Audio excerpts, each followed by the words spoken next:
temos que dizer a nossa frase: olá, eu sou Mariana e eu sou Mariana, isto. Pá, eu acho que podemos manter simples esta vez e dizer só: olá, eu sou Mariana e não estamos ofendidas. Ok. Elas nunca se ofendem, têm mais para falar. Elas só compreendem quando eu estiver a chorar. Estás a meter o gajo a chorar, pá. Mas não sei o que mais há para dizer. Mariana e Mariana não se vão ofender. Ofendidas. Olá, sejam bem-vindos, eu sou a Mariana E eu sou a Mariana. e nós não estamos ofendidas. Eu hoje vou começar com uma história. A situação que me inspirou a falar sobre este tema foi porque eu estava no nosso Instagram das ofendidas a ver notícias. Certo. E eu tenho um hábito muito tóxico de ler comentários. E eu deparei-me com uma notícia sobre o facto do 1º de Maio ter mobilizado muita gente contra o pacote laboral. Portanto, era uma notícia com várias fotos de pessoas a manifestar-se e com sinais relativos ao pacote laboral. E nos comentários encontrei um senhor de alguma idade que comentou algo como: comunas de merda, vão trabalhar! Não era exatamente isto, porque estava tudo mal escrito. E eu sei que tinha um Devia ser acento tradução. agudo ou um acento grave diferente. Mas tinha comunas de merda, vão trabalhar. Isso eu Yeah. sei que tinha, pronto. E eu olhei para aquilo e fiquei com pena do senhor, porque eu não sabia bem se ele tinha noção do que é o pacote laboral, do que é um comuna, do que é um acento grave. Então pronto, eu respondi-lhe: amigo, as pessoas estão a manifestar-se precisamente porque já trabalham muito e recebem pouco. O pacote laboral vem piorar essa situação. Por exemplo, com o banco de horas. Acha que merece trabalhar mais sem receber? E o homem respondeu prontamente: não sou vosso amigo, comunas de merda! Pá, eu também acho, pôr os pontos nos is. Para começar, eu e tu, not friendly. Pronto, eu tentei estabelecer ali uma relação de empatia do género: vou discordar de si, mas atenção, não lhe quero mal. Mas pronto, não resultou muito bem. E pronto, esta situação surpreendeu-me, porque eu pensava que estava a lidar com um velhinho fofinho e talvez um bocadinho confuso, e de repente tinha o avô Cantigas a gritar comigo via caps lock. Pronto, e foi uma situação que me surpreendeu, mas não devia ter surpreendido, porque este fenómeno não é nada mais, nada menos do que uma câmara de eco em ação. Há uns tempos dizia-se que vivemos em bolhas mediáticas, ou seja, que só consumimos informação da nossa bolha política, mas depois veio um senhor chamado C.T. Nguyen que veio dizer: não, nós temos acesso às mesmas informações. Estamos a ser predispostos a desconfiar de tudo o que é dito fora do nosso grupo, ao ponto de quando recebemos a informação correta não faz diferença na nossa mentalidade. Então ele diz que a isto não se chamam bolhas mediáticas, mas sim câmaras de eco. Aliás, tem um ensaio completo online de 2018 onde explica como é que uma câmara de eco funciona e compara mais ou menos a um culto, em termos de informação, de como é que circula a informação e da experiência emocional de estar num culto. Portanto, se contextualizarmos aquela interação partindo do princípio que aquele senhor está numa câmara de eco, ele ia desconfiar de mim por muito mais sensível e razoável que eu estivesse a ser. Exatamente. E, francamente, se o homem, em vez de me chamar comuna de merda, tivesse dito algo como: amiga, o pacote laboral vem a flexibilizar o mercado de trabalho, tanto para o lado dos patrões como dos trabalhadores. Para além disso, como é que as empresas vão aumentar salários sem produzir mais? Opa! Eu não lhes chamaria facho de merda, mas também ia desconfiar muito da veracidade destas afirmações. Até porque temos muitas empresas em Portugal que nestes últimos anos só aumentaram os lucros, como a Sonai, a Jerónimo Martins, a Galp, e como sabemos os salários continuam iguais, só subiram quando houve uma obrigação legal de o fazer. Mas pronto, pondo a validade deste discurso à parte, eu pergunto: como é que negociamos com pessoas em quem não confiamos? Até agora estávamos a falar apenas de como entendemos o pacote laboral entre os trabalhadores comuns, o que entendemos pelo banco de horas, se é difícil ou custoso demais demitir empregados, se facilitar despedimentos vai levar a mais abusos, etc, etc. Se já entendermos entre nós numa conversa casual nestas questões é tão difícil e ninguém acredita em ninguém quando diz X, Y e Z, quanto mais à mesa de negociação onde as intenções de cada um se tornam mais claras.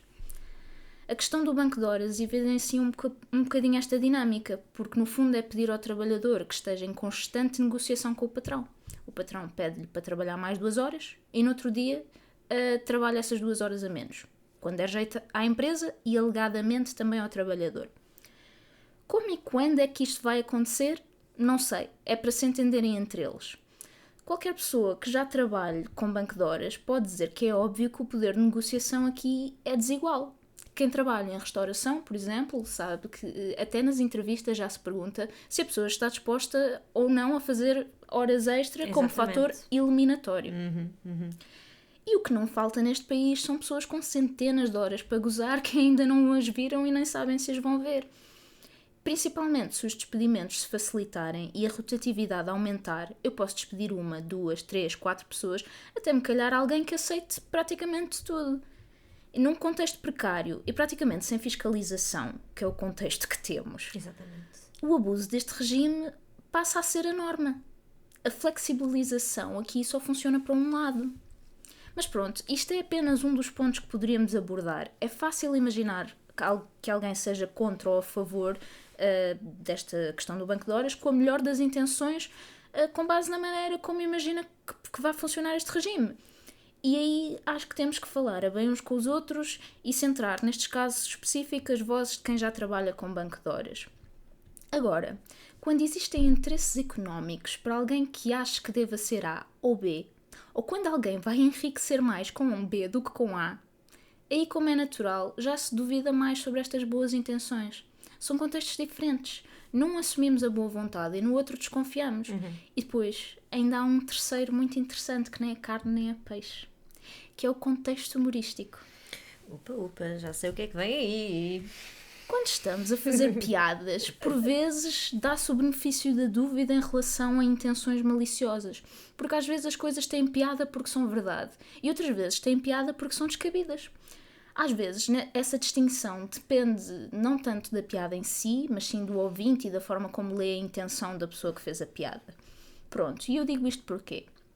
Porque houve certas piadas que me saltaram à vista no domingo passado no Isto é Gozar com Quem Trabalha. O Ricardo Araújo Pereira recebeu para entrevistar Mário Mourão da UGT e Armindo Monteiro da CIP. E sendo um ambiente humorístico, obviamente o clima era leve, mesmo com algumas piadas mais críticas de Ricardo Araújo Pereira, que abriu a entrevista dizendo: vamos aqui fazer a concertação social que o governo não conseguiu fazer. E para ser igual ao governo, não convidámos a CGPT. Puta que pariu. Lamento ser brujença, mas realmente. Eu não vi ainda. Desculpa lá, Mariana, tu não pediste o teu direito democrático de dizer asneiras. Peço imensa desculpa. Retiro a asneira. Eu sei que eu também já disse, mas eu estava a citar o senhor que me chamou como de merda. Com certeza, o contexto é completamente outro, sim. Ai, pronto.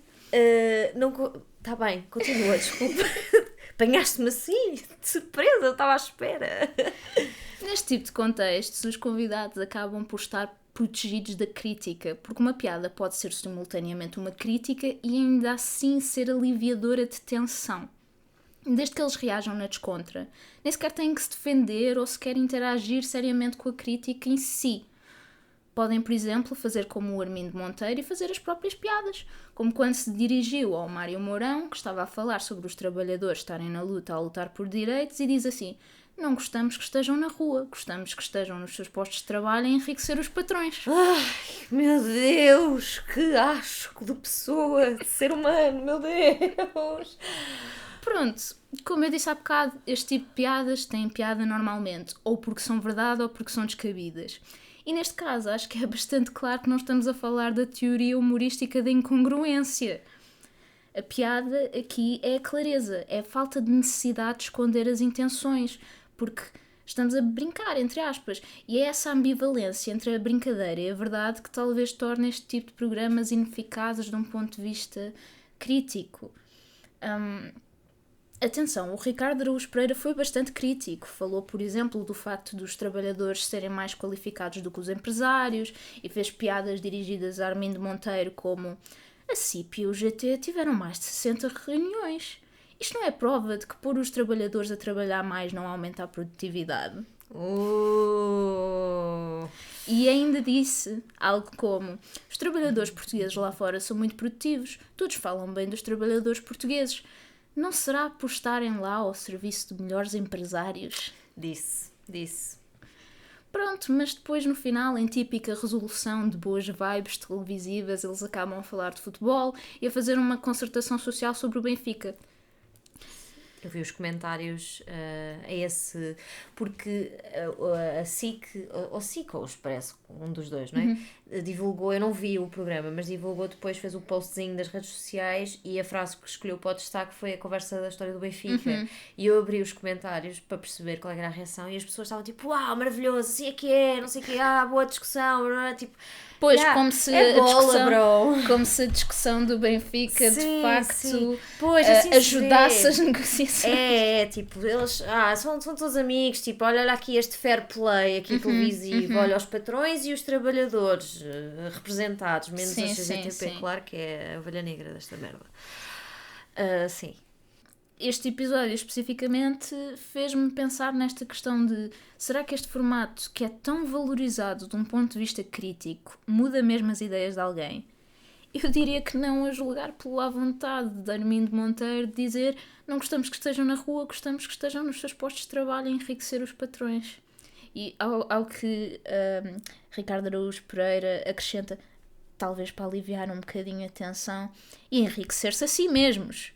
E não me lembro exatamente do que é que o Armindo Monteiro disse, mas foi tipo meio que a desvalorizar essa parte. Tipo, portanto, não é sobre isso, é mesmo para nós ficarmos mais ricos. Sim. Ele inclinou-se mesmo intencionalmente nessa personagem, que no fundo não é uma personagem, porque nós sabemos que é do interesse dele, é uma pessoa obviamente. Real. O Armindo Monteiro é real. Pronto, e é assim, o próprio Ricardo Araújo Pereira, ele está farto de dizer em entrevistas que se nota que o impacto político destes programas de comédia, sobre a atualidade, é altamente sobrevalorizado. E basta olhar para os Estados Unidos para perceber isso. São programas extremamente críticos do Trump e com audiências massivas, mas matematicamente muitas pessoas daquela audiência têm de ter votado no Trump. Exatamente. E eu suspeito que aconteça um pouco a mesma coisa aqui.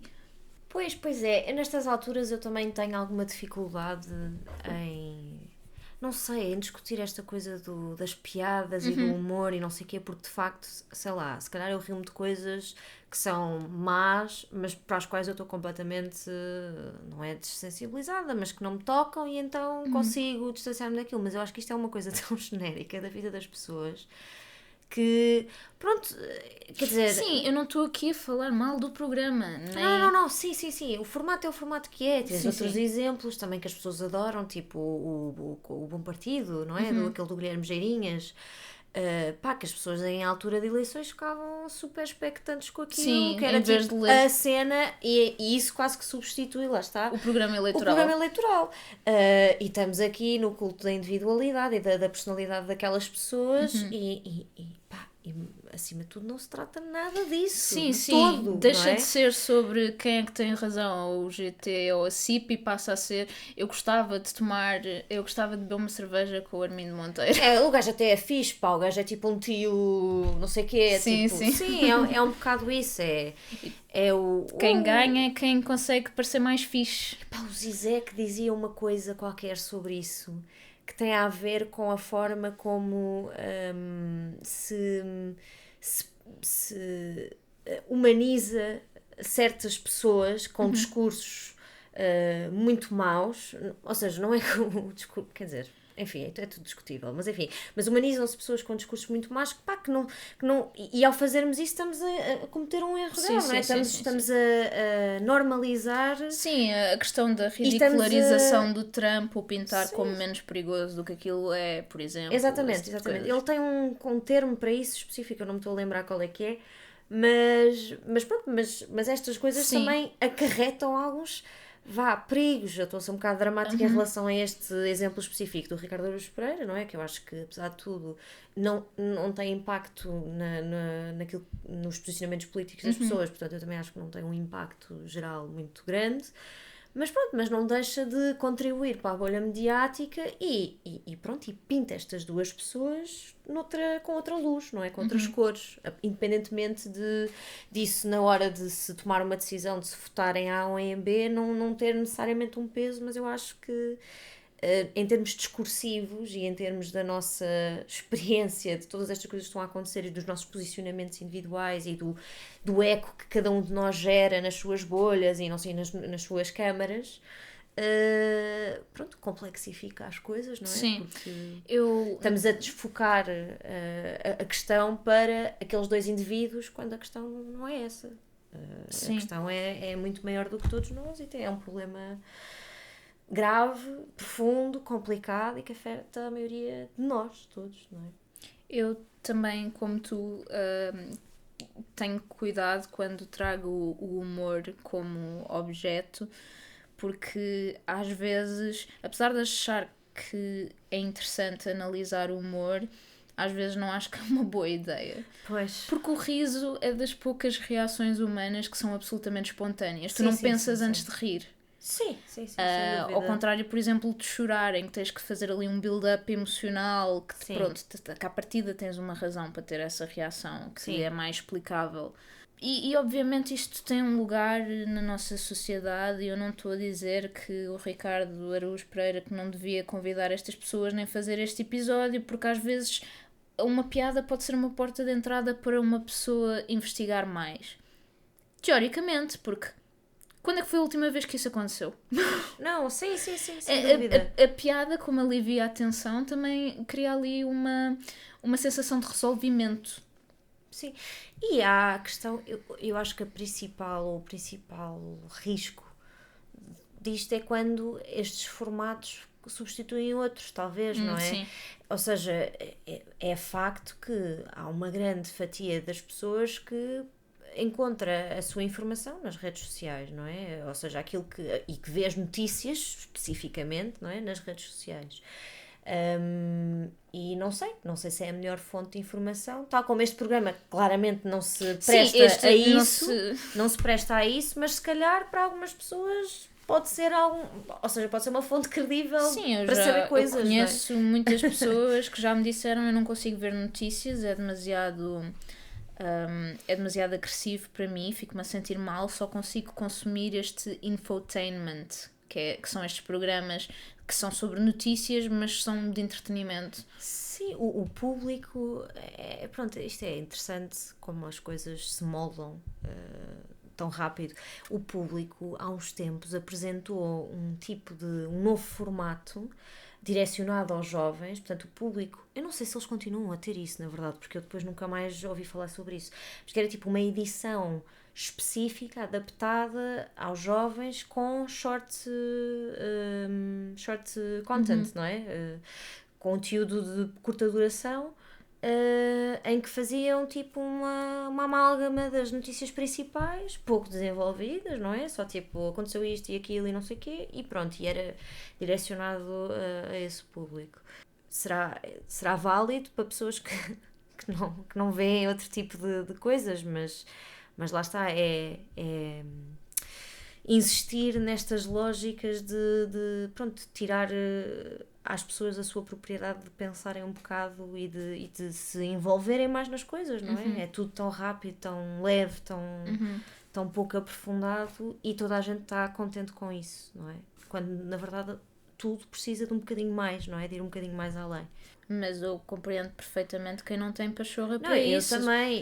Eu também sou vítima disso. Eu também sinto que a minha capacidade de estar atenta a ler uma notícia do início ao fim ou a ver um vídeo um bocado mais longo, quer dizer, muitas vezes esforço-me, outras vezes não vejo. Não vou dizer aqui que não faço... de questões de tempo.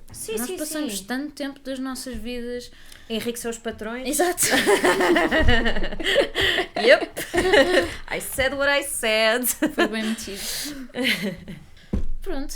Cessar. Ora bem, Mariana, caros ouvintes, venho falar-vos de ensino superior. Ensino superior, que é uma temática que eu acho que não é muito abordada no geral, e o ensino em geral também não é muito abordado e devia ser um bocadinho mais falado. No passado dia 8 de maio, o Parlamento aprovou uma nova versão do RGES, que é o Regime Jurídico das Instituições de Ensino Superior, substituindo assim o diploma anterior em vigor desde 2007. Esta aprovação contou com os votos favoráveis dos suspeitos do costume, PSD, CDS, Chega e Iniciativa Liberal, e com os votos contra do PS, PCP, Bloco e Livre, e abstenção do PAN e JPP, que com esta abstenção só dizem estou-me a cagar para o ensino superior. Pronto, é o que eu interpreto.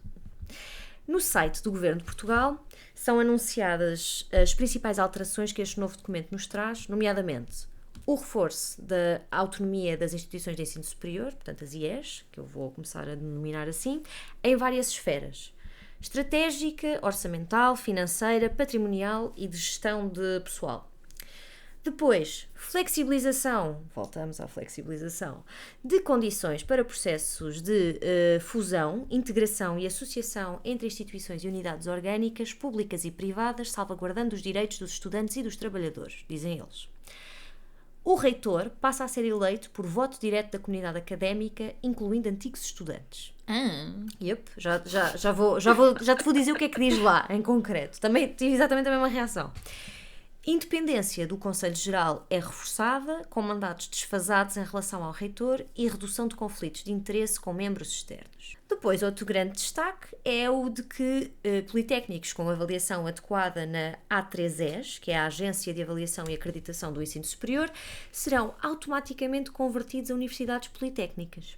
Batem muito na tecla também do reforço da democracia interna dentro das universidades, concretamente reforçando a questão da alteração da forma de eleição do reitor, e depois referem, e cito, é reforçada a importância da inovação, do bem-estar e do sucesso dos estudantes, adicionando o Conselho Nacional para a Inovação Pedagógica no Ensino Superior como órgão consultivo do Governo. E no final é dito, e cito, após cerca de 20 anos em vigor, o anterior regime encontrava-se desajustado aos novos desafios demográficos, tecnológicos, científicos e internacionais enfrentados pelas instituições de ensino superior. Com esta revisão, o MESI, que é o Ministério da Educação, Ciência e... Inovação, aposto. Inovação. Não, acho que é assim. Claro. Agora já não sei que eles mudaram o nome. Considera que são criadas melhores condições para reforçar a autonomia, a capacidade estratégica, a cooperação institucional, e a competitividade internacional do sistema de ensino superior português. Portanto, vamos desenvolver isto tudo. Ou seja, eu estou-me a basear no que está no site do Governo de Portugal, porque eu estive à procura. Posso não ter procurado bem, mas eu ainda não encontrei as revisões publicadas na lei, no decreto. Pronto. Portanto, estou só a ler o que eles publicaram, mas pronto, digo já aqui que posso não ter procurado bem. Pronto. Portanto, há aqui uma primeira grande questão que eu chamo de o fim do sistema binário, o politécnico, que descansa em paz. Esta é uma das grandes novidades, que é o possível aparecimento das universidades politécnicas. E vale a pena fazer um minuto de silêncio pelo sistema binário, porque durante décadas disseram-nos as universidades fazem investigação e os politécnicos fazem ensino mais aplicado. Ambos são importantes, diversidade institucional é saudável, mas agora com esta medida e ao permitir que universidades lecionem cursos de curta duração orientados para a especialização profissional, este sistema binário deixa de ser flexível e de repente parece que toda a gente quer ser universidade. A FNAESP, que é a Federação Nacional de Associações de Estudantes do Ensino Superior Politécnico, alerta mesmo que esta possibilidade de fundir instituições pode parecer uma ótima iniciativa, mas também pode dar aso a que várias instituições encerrem, especialmente em regiões de menor densidade populacional. É um bocadinho como aqueles centros comerciais que mudam o nome para Shopping Experience District, porque acham que isso aumenta o prestígio. Só que o problema é que ninguém explica muito bem porque é que transformar tudo em versões parecidas da mesma instituição melhora de facto o sistema. Parece que nos estão a dizer algo como: se todos passarmos a chamar-nos universidades, talvez os rankings internacionais não reparem. Inclusivamente, deixo já aqui uma nota que eu fui buscar as plataformas das principais federações académicas portanto a FAU de Lisboa, a FAP do Porto, a Associação Académica da Universidade de Lisboa, a Associação Académica de Lisboa, entre outras. E pá, eu não vi nenhuma destas estruturas a posicionar-se sobre este assunto. Eu sei que isto foi na sexta-feira passada, mas mesmo assim, isto já está a ser discutido há algum tempo. Inclusivamente estas estruturas, segundo o governo, foram contactadas para dar os seus inputs sobre isto, sobre esta revisão, o que é que defendiam, e não encontrei nada. Eu vejo algumas notícias que citam um suposto comunicado da Federação Académica de Lisboa, comunicado esse que está nowhere to see, deve ter ido só em press release para os jornais, não está público, mas também é um comunicado que diz que saúdam, Ou então foi saúdam a revisão. e depois foi apagado. Pronto, também é assim, a FAL agora está com problemas sérios porque cancelaram a queima das fitas em Lisboa e estão a dizer que foi por culpa da Câmara de Lisboa. O Moedas diz não, os meninos sabiam que tinham que acabar as festas à 1 da manhã, desde março, e eles dizem não, Carlos Moedas gastou 75 mil euros no chiquenique e então não queres fazer a queima das fitas. Não sei quem é que tem razão, mas o que é certo é que não há jola para ninguém. Os finalistas que queriam, depois de irem lá à cerimónia, curtir um bocadinho, não vão poder ir. Pronto. Também já vi muita gente a dizer, é bem feita, que isto de importar tradições de Coimbra é uma cagada. Lisboa não tem nada a fazer queima das fitas. Ui. Mas isto é web polémica, eu não vou acrescentar esse debate. Vou usar o meu direito democrático de ficar calada. É melhor. Pronto, isto é uma nota que eu queria dar porque, para mim, o facto de não haver grandes posicionamentos e grande conversa e grande discurso à volta desta revisão do RGES, que é preocupante, portanto já vamos elaborar, só me diz que, de facto, estas estruturas representativas dos estudantes são apenas campos de treino para alguns jotinhas fazerem a catapulta da sua carreira política, e eu digo isto com base em experiência prática e factual que eu tive. E não me alongo mais porque isto já é outra conversa, mas queria deixar isso dito porque eu sinto, enquanto estudante universitária que sou,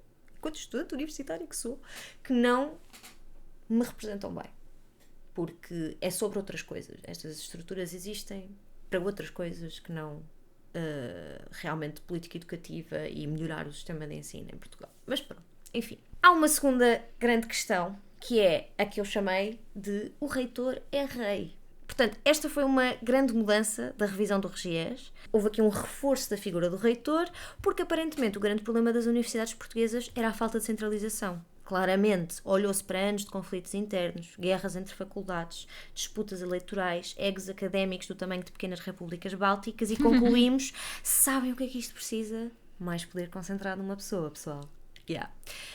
É verdade. Agora também há mais espaço para a eleição direta dos reitores, o que parece democrático, e até é, mais ou menos, porque a eleição direta também não significa automaticamente participação democrática. Aliás, em muitos casos pode simplesmente transformar a universidade numa espécie de campanha presidencial permanente. Pois. Não é? E isso Estás a deve imaginar? Tu imaginar os professores lá nas salinhas deles ou nos salões, que não sei que tipo de luxos é que eles têm para lá. Mas é assim, eu digo que a reitoria da Universidade de Lisboa é um sítio muito... tem uma riqueza e tem uma... Mas tu imaginá-los, as interações deles todas impactadas, seriamente impactadas com esta...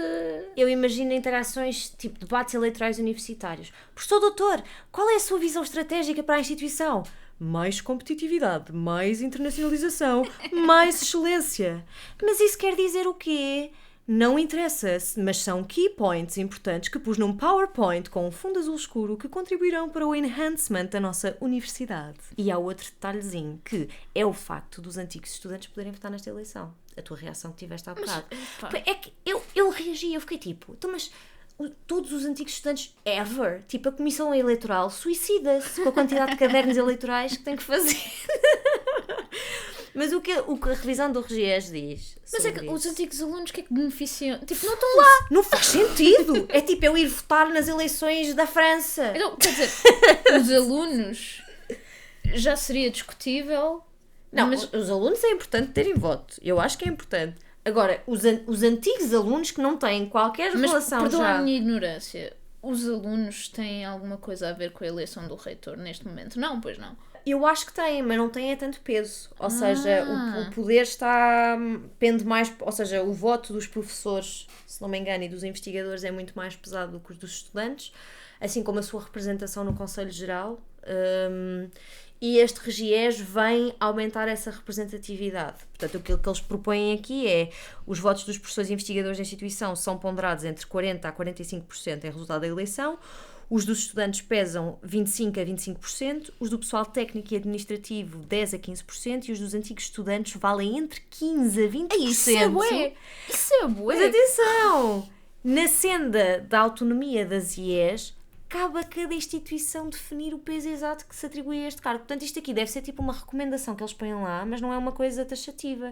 Ou seja, se aparecer um tirano... Tipo, imagina, na Faculdade de Direito, o diretor pode dizer assim, não, mas eu quero que o voto dos professores e dos investigadores tenha uma ponderação de 70%. E se os professores e investigadores não gostarem dele, ele baixa. Pronto, isso. Exatamente. Portanto, incorremos aqui numas situações um bocado maradas. Pronto.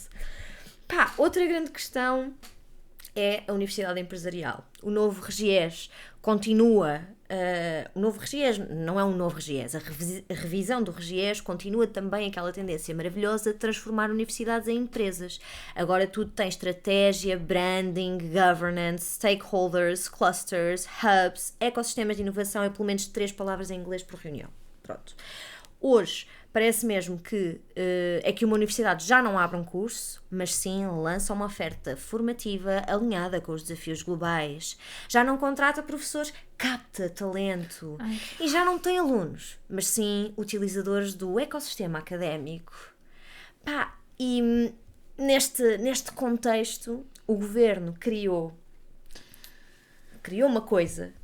Estás em pânico, eu sei, é mau. Pá, mas porquê que neste país tudo o que tem a ver com inovação é só palavras, é só branding? Porque nós somos tontos, mané, nós somos tontos, nós somos limitados, tipo isto, nós abanam-nos assim umas luzinhas e nós ficamos, que é isto, gente? Depois ficamos deslumbrados. É surreal. O governo criou uma coisa chamada Conselho Nacional para a Inovação Pedagógica no Ensino Superior, um órgão consultivo que tem como missão a promoção da inovação, formação docente e qualidade de ensino com foco no sucesso e bem-estar dos estudantes. Este órgão é independente e é financiado pelo PRR no programa Impulso Mais Digital, atuando na modernização das práticas. Eu li esta merda e fiquei tipo, Então fui tentar perceber melhor o que é que eles fazem, qual é que é, isto traduz-se em quê na prática, o que é que isto acrescenta à gestão do ensino superior. Pronto, então fui ver o site deles e vi que, além de elementos deste conselho participarem regularmente numas rubricas televisivas da CNN, fazem uns quantos eventos, quase todos dedicados à inteligência artificial. Não num sentido de necessariamente elencar desafios e potenciais riscos, mas sim no sentido de vamos integrar esta merda no ensino superior. A inteligência artificial tem imenso potencial e nós temos que fazer isto, temos que pôr lá dentro, mete lá dentro. É isso. Portanto, tudo isto soa mal que dói. Pois. Especialmente quando já havia problemas gravíssimos a resolver, aos quais esta revisão aprovada também não dá resposta. Falo do regime fundacional, que continua a vigorar e que, para quem não sabe, é um modelo de gestão em que uma universidade pública passa a funcionar através de uma fundação de direito privado. Público e privado. Há aqui qualquer merda que não bate certo. Embora continue ligado ao Estado. Pronto. É uma espécie de privatização a meio gás. Que sim, é verdade, facilita burocracias internas, tipo, é mais fácil contratar as pessoas e não sei quê. Mas naturalmente que esses facilitismos têm consequências sérias. regime fundacional, temos o ISCTE, temos a Universidade Nova, a Universidade do Porto, não sabia desta, mas a Universidade do Porto tem o regime fundacional, não fazia puta ideia. E nessas consequências deste regime temos menos controle democrático, porque as decisões podem ficar mais concentradas noutros órgãos e menos nos estudantes e nos trabalhadores da casa. Depois temos a questão da lógica empresarial, que empurra as universidades para se concentrarem muito mais em rentabilidade e rankings. Pois, em vez de estarem a pensar nos alunos, estão a pensar nos empresários. Sim, em vez de pensarem em ensino e investigação como serviço público, de uma universidade pública. Além disto, a facilidade em contratar pessoas precariza as suas próprias situações, porque de repente temos um trabalhador que é do Estado, não é? Que tem as suas condições mais ajustadas e que são corretas e são justas e se calhar não são perfeitas, mas são melhores, que faz exatamente a mesma coisa que uma pessoa contratada diretamente, que não tem os mesmos privilégios, ganha menos, muitas vezes temos prestadores de serviços, não é? Que nem sequer contratos de trabalho têm, e isto é só poupar, pronto. Além de tudo isto, coloca-se a questão do financiamento do ensino superior, que este já é no mínimo precário, e com o regime fundacional o Estado tem a desculpa perfeita para financiar menos ainda as universidades e obrigá-las a procurar receitas próprias, algo que é estranhíssimo quando falamos de universidades públicas, daqui a nada pessoal. isto são os Estados Unidos, daqui a nada já ninguém vai para a universidade. Eu já ouvi muitas vezes conversas sobre a americanização do ensino e lá na nossa, portanto, meu Deus. estás a ver. Por fim, este incentivo à competitividade, à busca de financiamento, esta insistência em tornar as universidades uma coisa lucrativa, faz com que o valor das propinas suba, algo que já aconteceu com o governo de Montenegro. E se fores um estudante internacional, pagas mais do dobro do que um estudante nacional, que isso também é outra coisa que me enerva. Por outro lado, há menos transparência nos procedimentos internos e este regime também potencia a desigualdade entre áreas de estudo, uma vez que cursos com retorno económico mais imediato, que tenham mais procura, sim. nomeadamente ciências exatas, não é? Já sabemos. Que é a nossa área. É a nossa área, estamos muito bem. Podem ser favorecidas em relação a áreas menos lucrativas, nomeadamente os desgraçadinhos das ciências humanas, das artes, etc e tal, não é? Que não é a nossa área, pessoal. Exato. Ainda bem. Portanto, isto é só a ponta do iceberg. O ministro Fernando Alexandre tem conseguido a proeza rara de dizer a parte silenciosa em voz alta, tipo como quando sugeriu que as residências universitárias estavam degradadas por causa dos estudantes pobres que as utilizavam, pronto, esse tipo de coisas. E depois junta-se a estas pérolas, as do Montenegro, não é? Fica cada vez mais claro que este governo olha para a comunidade académica e para os portugueses como quem acha que somos todos uns NPCs com uma memória RAM de 15 segundos. Pronto. Portanto, é isto. Eu não estou nada ofendida, eu sei que parece, mas não estou. Zero. Estou calmíssima, o meu batimento cardíaco está estável. É verdade, se ela está aqui ligada a uma máquina eu consigo ver. Eu tenho uma máquina dessas em casa porque sou de ciências exatas. Mas pronto, mas são coisas que acontecem e que eu acho que eu tenho que sublinhar aqui. Isto, não sei onde é que vamos parar. Isto já foi aprovado? Isto já foi aprovado, pá. Isto foi aprovado. Olha, Então, o que é que vai acontecer às nossas carreiras de investigação em ciências exatas? I don't know, girl. Eu nem sequer falei aqui da questão das bolsas e tudo mais, porque isso também é toda uma outra questão. Eu foquei-me aqui naquilo que foi disponibilizado no site do governo. Nem sequer sei o que é que está a ser feito em relação ao agora resto. O que eu imagino é que os estudantes que queiram seguir estudos mais avançados vão ter que adaptar os seus objetos de estudo a uma linguagem toda compatível com este projeto de americanizado. Pronto. Sim, o discurso do governo tem sido muito nesse sentido, desde que tomaram posse, desde que vieram com a conversa do vamos extinguir a FCT e toda a gente ficou não podem! Pois. E entretanto não extinguiram, mas tipo ainda ninguém sabe o que é que vai acontecer. Estão a pensar numa maneira de dizer... Estão a pensar no rebrand da FCT. Sim, quanto é que apostas? Não, juro-te. Sim, vão criar uma coisa nova. É tipo o Carlos Moedas com a EGEAC, que agora é Lisboa Cultura. Pronto, e já fizeram cagada atrás de cagada. Agora... Já não é só mudar nomes às coisas. Eles pagam a pessoas para mudar o nome às coisas, sim, sabem disso? Sim, e pagam caro. O nosso dinheiro é usado mais em rebrands do que rotundas já. É fodido. Ai, desculpem. O que fizeram à questão da gestão do financiamento da FCT, passaram essa responsabilidade para as instituições de ensino superior, na coisa da autonomia, vamos dar autonomia às IEs, vamos dar não sei o quê, e há pessoas que, eu por acaso agora não sei, mas até há uns meses não tinham recebido ainda a bolsa. Ou seja, atrasou ainda mais, a FCT já demorava a pagar, agora que a gestão passou para as instituições de ensino superior, piorou ainda mais. Pois que elas não têm o suficiente que fazer, não é? Não, então a malta passa o dia todo de perna traçada, as universidades são inúteis, não servem para nada, claro. Pois.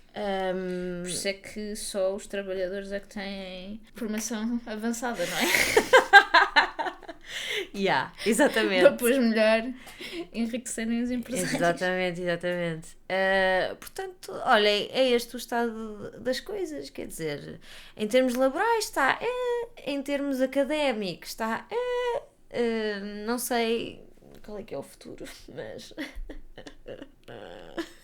Pois, olha, não vou mentir, não estou ofendida, mas estou um bocadinho, atrevo-me a dizer...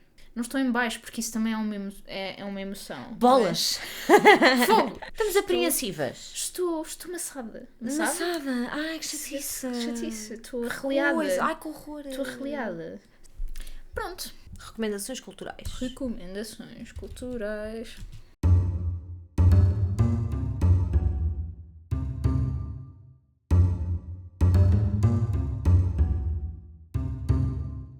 Então, a recomendação cultural que eu tenho aqui não é como tem sido até agora, porque infelizmente não tive tanto tempo esta semana para navegar a RTP Play, que é o meu passatempo preferido.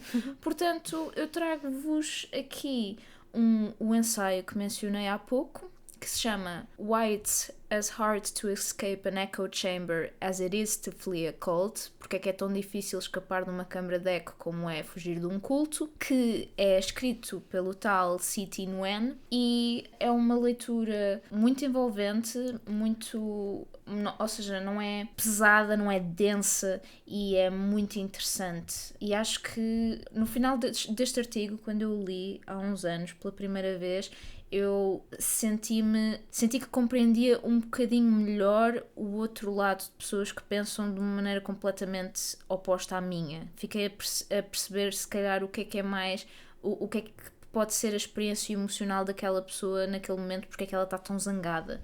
Então, acho que é uma leitura muito, muito útil para os tempos em que vivemos. Ok, cool. Eu vou ler. Tem um site super bonito, esteticamente agradável. Estava aqui a reparar. Aeon. O site. Aeon.co/essays/why it's as hard to escape an echo chamber as it is to flee a cult. Pronto, fica já o link dado. Então, a minha recomendação cultural desta semana, também não tive muito tempo, para ser sincera, mas já que temos ouvintes e estamos num podcast, eu vou recomendar outro podcast para as pessoas ouvirem. Já que à partida são pessoas que têm o hábito de ouvir coisas. Aproveitamos. Então, o podcast chama-se The Deep Program. É um podcast de 3 rapazes, um do Iraque, outro dos Balcãs e outro do Texas. Aquilo que os une semanalmente neste programa é o seu ódio comum pelo sistema. Okay? Eles falam semanalmente sobre política mundial, sobre ideologias e sobre os hot topics do momento, nestes termos. Costumam ter convidados muito interessantes, tipo o jornalista Alan McLeod, a Taylor Lorenz ou a Madeleine Pendleton. É super fixe, é mesmo super fixe, eles são muito engraçados. Todos eles têm os seus próprios canais de YouTube também. Portanto, temos o JT, que é o texano, que tem 2 canais, o First Thought e o Second Thought, também nos mesmos termos, portanto falam sobre política essencialmente. Depois temos o Hakim, que é do Iraque, que tem um canal de YouTube também em nome próprio. E temos o Yugopnik, dos Balcãs, que também tem um canal, aliás tem 3 em nome próprio, deve fazer conteúdos ligeiramente diferentes neles todos, mas pronto, recomendo muito.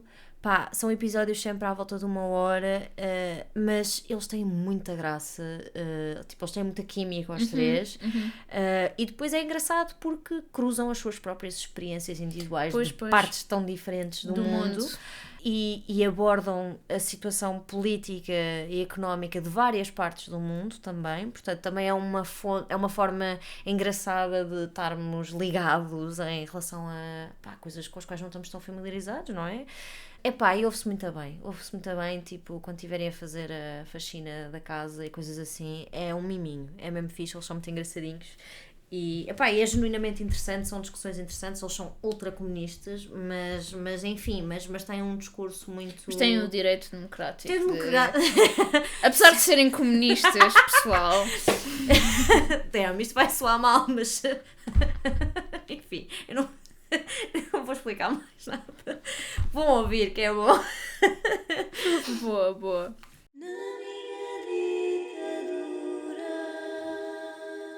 Vocês sabiam que é a Mariana que canta esta parte? É verdade.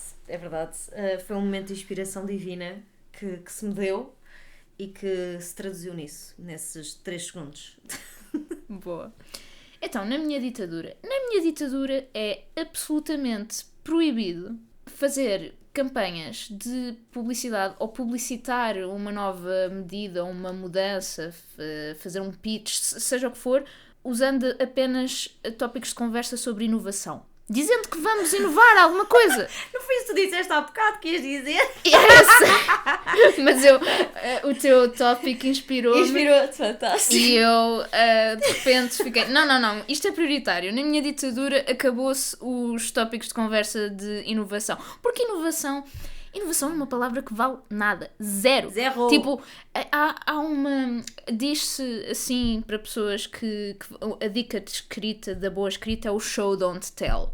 Isso também se aplica a outras coisas. Eu quero que me mostrem como é que vão ser inovadores, não é dizer que vão ser inovadores. Tipo, enfim, peço imensa desculpa, mas enfim, inovação no cu. Como, não é só dizer que vão ser inovadores, está bem como? Que tipo de inovação? Vão despedir toda a gente e pôr o ChatGPT a mandarem tudo? Eu acho que é esse o objetivo, por acaso, mas...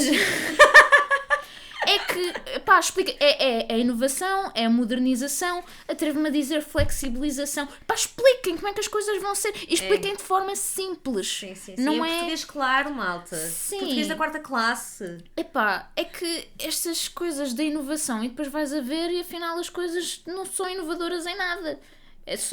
Lá está, era aquilo que estávamos a falar há bocado, é o branding, é os stakeholders, é os hubs, os clusters. Epá... Sim, é verdade. Nós perdemos um bocado o sentido do valor das coisas. Nada... As coisas não têm valor pelo que são, têm valor por aquilo que tu dizes que elas são. Yeah. E eu... estou farta na minha ditadura. Eu sei que isto, por um lado, é uma coisa normal da publicidade, mas tem que haver um limite. Na minha ditadura acabou-se. Tipo, tem que explicar. Podem usar essas palavras.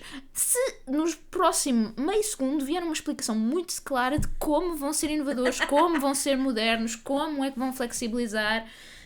porque senão não dá. Eu acho que sim, temos que combater essa estetização do discurso, não é?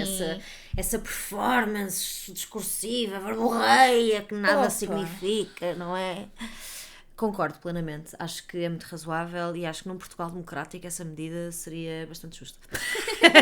No meu Portugal democrático, que por sinal é uma ditadura. Damn! Olha, eu na minha ditadura vou... é proibido obrigar as pessoas a terem um smartphone. Eu ando com crises várias, já há muito tempo, na verdade, isto não é uma coisa de agora, porque eu tenho uma ansiedade de me desfazer do meu smartphone. Tipo, adorava sentir-me confiante o suficiente para viver a minha vida hoje em dia e não precisar de um smartphone, porque...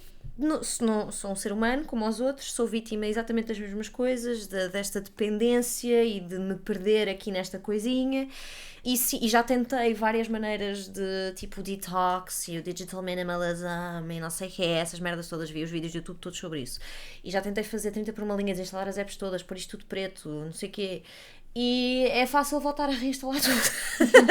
Portanto, é um problema neste momento físico, tipo de attachment físico a esta coisa. Só que, pá, eu a cena das redes sociais já me sinto bastante distanciada, não é por aí. Perco-me noutras coisas que não redes sociais, não interessa agora aqui, mas depois há o aspecto prático do dia-a-dia em que isto também é uma ferramenta. Pá, eu acho que as duas coisas fundamentais para mim são o Google Maps, fuck that, tipo, eu primeiro tenho zero sentido de orientação, pronto, e segundo, tenho zero sentido de orientação, portanto eu era capaz. Mais uma coisa que temos em comum. Exatamente, Mariana, em breve seremos exatamente a mesma pessoa. Óculos, centrista. Pá, e depois a outra coisa são as apps bancárias. E não é tanto a app do banco, especificamente, mas tipo o MBWay. Tipo, o MBWay... O MBWay é a melhor coisa que temos neste país. Dá muito jeito. Mas chateia-me que esteja tudo. E pronto, e esta conversa é uma conversa muito pessoal minha, mas de facto, pôs-me a pensar... É a tua ditadura, amiga. É verdade. I can do it. Mas pôs-me a pensar sobre como há circunstâncias na nossa vida em que nós meio que somos forçados a ter a porcaria do telemóvel. Tipo, até mesmo para coisas legais hoje em dia, tipo assinaturas digitais e não sei o quê, eu sei que dá para fazer no computador, mas as coisas são feitas para serem mais fáceis de fazer no telemóvel, não é? E todas as coisas tipo autenticação de 2 fatores, tens de ter um telemóvel que manda um código para uma aplicação, não sei o quê, ou então tipo... sei lá, bilhetes de avião e coisas assim, tipo, está tudo cada vez mais digitalizado, que, pá, eu não acho que seja necessariamente uma coisa má, mas que é um bocado, é uma prisão um bocado grande, não é? E depois, nisto também entram as minhas preocupações permanentes com segurança e privacidade, porque cada vez mais eu digo coisas polémicas e cada vez mais em público. Mas atenção, tens o direito democrático de dizer, por enquanto. Por enquanto, mas estou sempre a pedir desculpa ao Bibi. Bibi, I'm so sorry, do not send Mossad, because I don't want to be arrested and tortured. Pronto, just in case, não é? Tipo, não vá o meu agente do FBI passar as informações erradas, não é? Não é essa a impressão que eu quero dar às pessoas, ok? Não, mas fora de brincadeiras é um bocado isso, ou seja... quer dizer, já andei nos rabbit holes todos, pronto, já tive as minhas paranoias. Estamos a ter esta conversa toda e ainda falamos por WhatsApp. Oh meu Deus! Ainda falámos por WhatsApp e ainda há pouco tempo uma pessoa foi presa por fazer uma piada sobre o Netanyahu no WhatsApp. Pronto, estão a ver, é disto que eu estou a falar, percebem esta merda, estou farta. Pronto, portanto é assim, na minha ditadura, ok, não vou proibir os smartphones, também não sou assim tão nazi, mas está proibido forçar as pessoas a cingirem-se a um smartphone para fazerem determinadas coisas nas suas vidas. Os serviços que obriguem um smartphone. Ou ires ao restaurante e só teres a porcaria do menu no QR Code. Vão à merda, imprimam-me isso. Imprimam-me essa merda. Tipo, vá lá, até se vê melhor, eu sou pitosga. Tipo, vá lá, façam-me esse favor. Pronto, é esse tipo de coisas. Completamente justo, não é? Completamente no razoável. Portugal democrático. No Portugal democrático era isto que devia acontecer. Oh yeah. Elas nunca se ofendem. Tchau. Tchauzinho. Elas nunca se ofendem, têm mais para falar. Elas só compreendem quando eu estiver a chorar. Estás a meter o gajo a chorar, pá. Mas não sei